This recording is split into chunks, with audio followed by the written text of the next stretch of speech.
Black box एक digital infrastructure की जानी मानी कंपनी है। जैसे हमने कहा, पहले इसका नाम एजीसी नेटवर्क था। दुनिया भर के करीब 35 देशों में कंपनी के कामकाज हैं, ग्राहक हैं। Global information communication technology, technical infrastructure solution provide करती है।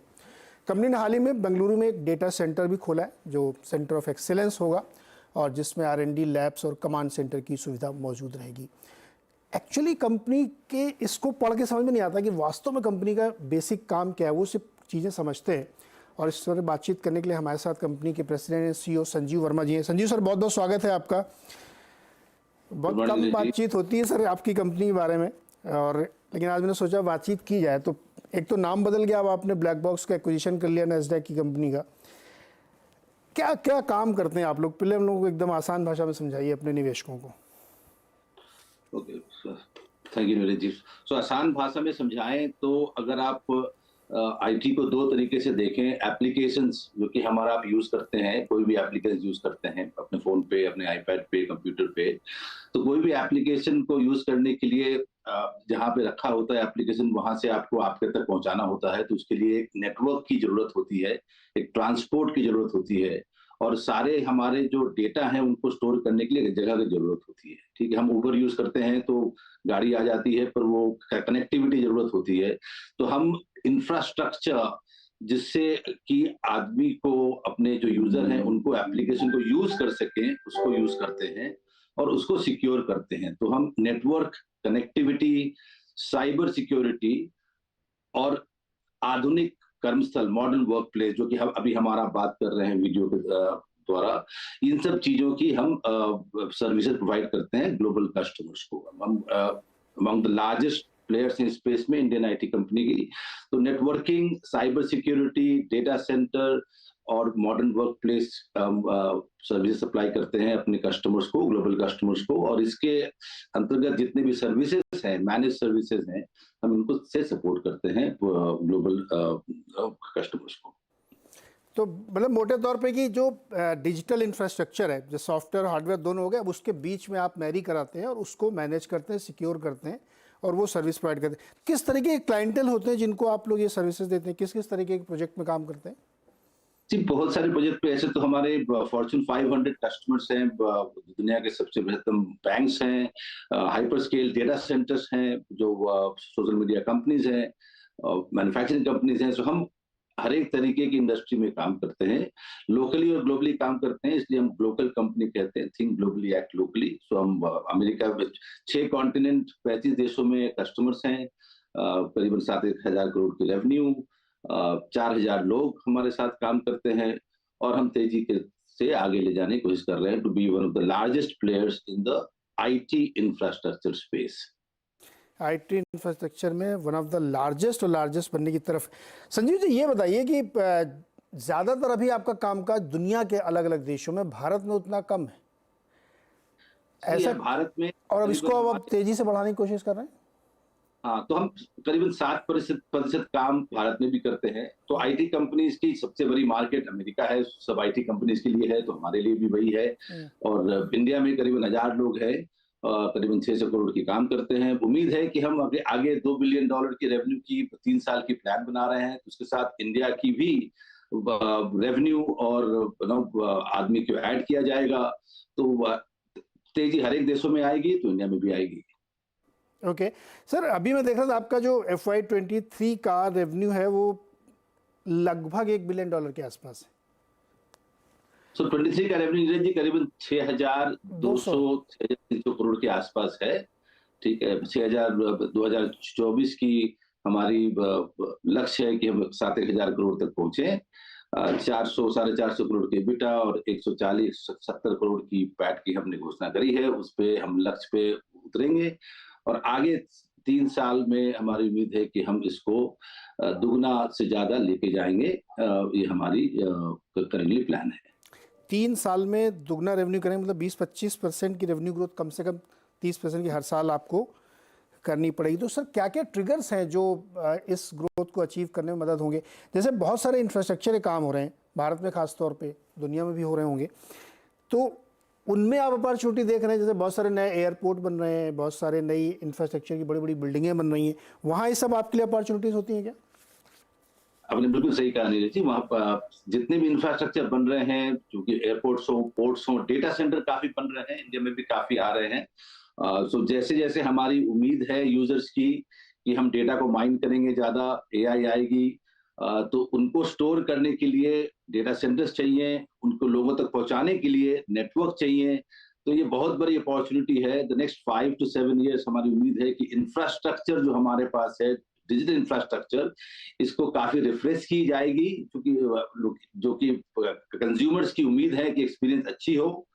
तो ये उम्मीद पे हमारी जो कंपनी है, I think we are well position for that to be able to take this organic growth 15-20%। और उसके आगे भी अगर कोई कंपनी हमें खरीदनी हो, जो कि हमने पहले खरीदी ब्लैक बॉक्स, जो टर्न अराउंड करी, तो वो भी करने की प्लान है टू बी एबल टू 2 गुना, जी 2.5 गुना। संजीव जी, जो ब्लैक बॉक्स आपने खरीदी थी वो एक्चुअली क्या काम करती थी black box?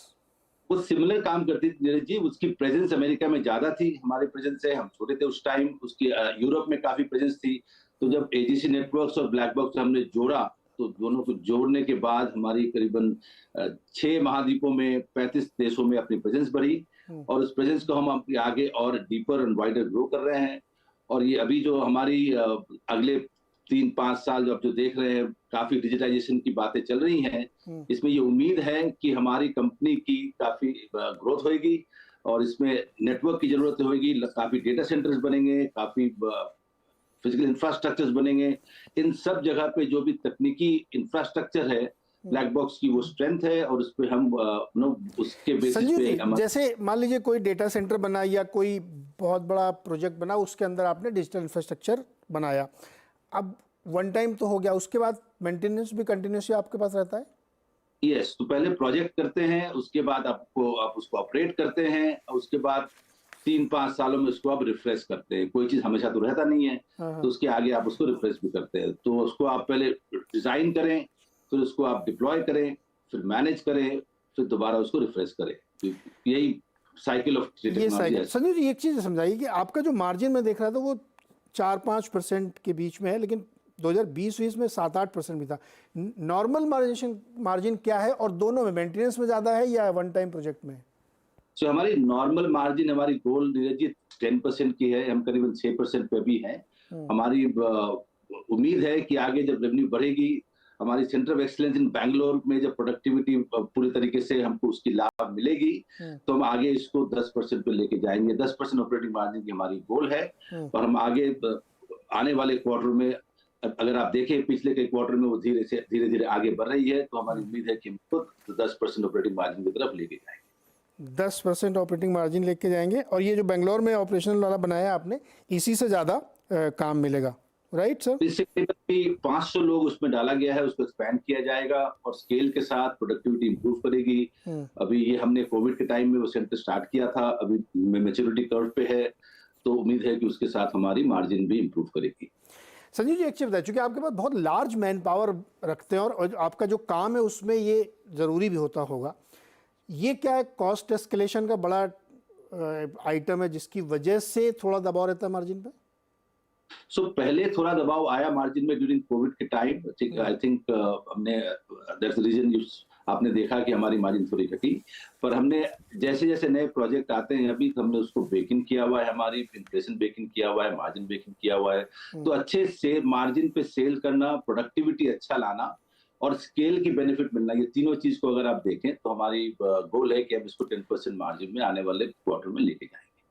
Okay Sanjeev ji, आजकल बड़ी खबरें आ रही हैं अमेरिका से कि कुछ लोग गाइडेंस कट कर रहे हैं, जैसे इन्फोसिस का कॉन्ट्रैक्ट रद्द हो गया, या ओरेकल फाइनेंस का क्लाउड में थोड़ा सा कम। क्या ऐसा आप लोगों को सेंस, जो आप तो ज़्यादातर वहीं रहते भी हैं, यूएस में कुछ ऐसा है क्या कि आईटी कंपनी अपनी थोड़ी सी स्पेंडिंग कम करेंगी, और नया बजट जब ऐलान करेंगी जनवरी में, तो उसमें थोड़ी सी कमी देखने को मिलेगी? नहीं, तो थोड़ी सॉफ्टनेस तो जी जरूर है, बट हमारा जो काम है अधिकतर है वो नॉन डिस्क्रिशनरी काम है। हम इंफ्रास्ट्रक्चर, क्रिटिकल इंफ्रास्ट्रक्चर मेंटेन करते हैं। काफी करीबन 300 हॉस्पिटलों की नेटवर्क मैनेज करते हैं, एयरपोर्ट की नेटवर्क मैनेज करते हैं, डेटा सेंटर की मैनेज करते हैं, बैंक की करते हैं। तो अगर आप डिस्क्रिशनरी और नॉन डिस्क्रिशनरी स्पेंड देखें कि जो काम जरूरी है, मिशन क्रिटिकल है, तो हमारी अधिकतर काम मिशन क्रिटिकल इंफ्रास्ट्रक्चर मैनेज करने को है। अगर अगर आप देखें आज के डेट में घर में अगर इंटरनेट बंद हो जाए और दूध खत्म हो जाए तो पहले शायद आप इंटरनेट को ठीक करने पे लग जाएं। तो हमारी काम वैसी है कि आपको हमारी क्रिटिकल इंफ्रास्ट्रक्चर है, लाइट्स ऑन रखने का काम है टेक्निकल इंफ्रास्ट्रक्चर पे। तो हम अभी हमारी ऑर्डर बुक काफी स्ट्रांग है, करीबन 2000 करोड़ की ओवरऑल अभी ऑर्डर बुक प्रोजेक्ट बैकलॉग है। हमारी उम्मीद है कि ये उसी लेवल पे रहेगी या ज्यादा बढ़ेगी। तो हमें अभी शॉर्ट टर्म में इतनी दबाव या इतनी इम्पैक्ट हमें नहीं दिख रही, बट हम हमेशा सावधान रहते हैं कि हम पाइपलाइन को बढ़ाते रहें so that we are able to manage that, कि हम उसको मैनेज कर सकें आगे। इंडिया में भी आप हायरिंग कर रहे हैं? तो इंडिया में अभी तो हमने करीबन हायरिंग करी 500 लोगों की, और अभी उम्मीद है कि अभी एक्सपेंशन पे कुछ काम हम इंडिया लेके आएंगे, जो हमारी बैक ऑफिस की काम है, डिलीवरी काम है। तो उम्मीद है कि हम आने वाले दिनों में करीबन 500 लोगों की और एक्सपेंशन इंडिया में करेंगे। ओके, 500 कर चुके हैं, 500 और करेंगे। आपने दो तीन चीज़ें पढ़े, तो आपने ये जो बात बताई ना कि नेट बंद हो जाए तो आप पहले शुरू कराते हो, चाय तो बाद में पी लेंगे, ये एक्चुअली क्या डिपेंडेंसी हो गई कि नेट चालू रहना चाहिए, चाय तो बाद में देख ली जाएगी। ये बात सही है। और मतलब डिस्क्रिशनरी और नॉन डिस्क्रिशनरी स्पेंडिंग का भेद है इसमें। जो आपका काम है वो नॉन डिस्क्रिशनरी, उसमें कोई चॉइस नहीं, हो तो मैनेज करना पड़ा, क्योंकि वो कंटिन्यूएशन में यहाँ पे देखते हुए दिख रहा है। संजीव सर, बहुत बहुत शुक्रिया हमारे साथ जुड़ने के लिए और डिटेल में समझाने के लिए और एक नया पर्सपेक्टिव देने के लिए कि आपका जो काम है वो एक्सपेंड हो रहा है, उस पर बहुत आईटी स्लोडाउन का इम्पैक्ट नहीं है, क्योंकि वो नॉन डिस्क्रिशनरी सेगमेंट में आता है। संजीव सर, बहुत बहुत शुक्रिया हमारे साथ जुड़ने के लिए। धन्यवाद जी, नमस्कार।